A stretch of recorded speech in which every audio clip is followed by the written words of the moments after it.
Ini adalah kisah tentang seorang nabi yang dianggap anak Tuhan oleh agama lain. Sementara itu Isa adalah putra seorang wanita solehah bernama Maryam.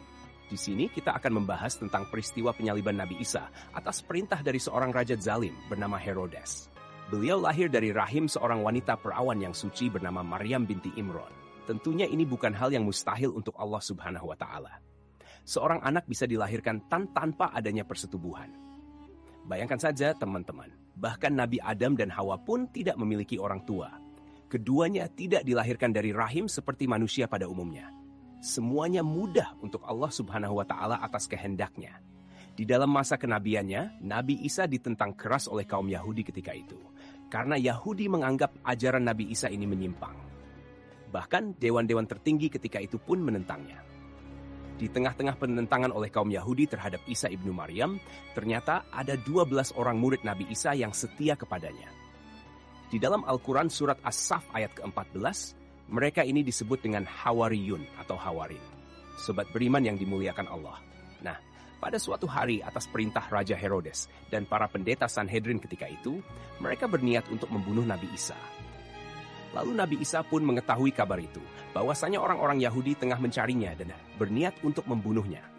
Karena hal itu, Nabi Isa dan para muridnya bersembunyi di suatu tempat. Lalu salah seorang murid Isa yang bernama Yudas Iskariot suatu hari pergi menghadap Raja Herodes.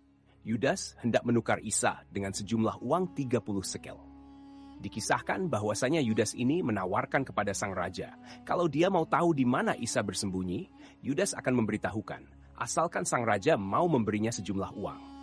Akhirnya, Raja Herodes pun menyetujuinya. Kemudian berangkatlah mereka dengan dituntun Yudas menuju tempat persembunyian Nabi Isa. Maka setelah sampai di lokasi, ternyata Nabi Isa tidak ada, karena Allah Subhanahu wa Ta'ala telah mengangkat Isa ke langit secara utuh. Secara utuh di sini maksudnya adalah ruh dan fisiknya. Dan ketika Yudas mengetahui bahwasanya Nabi Isa tidak ada di lokasi tersebut, maka atas izin dari Allah Subhanahu wa Ta'ala, Yudas Iskariot diubah wajahnya menyerupai Nabi Isa, karena Yudas telah berkhianat kepada utusan Allah, Isa ibnu Maryam.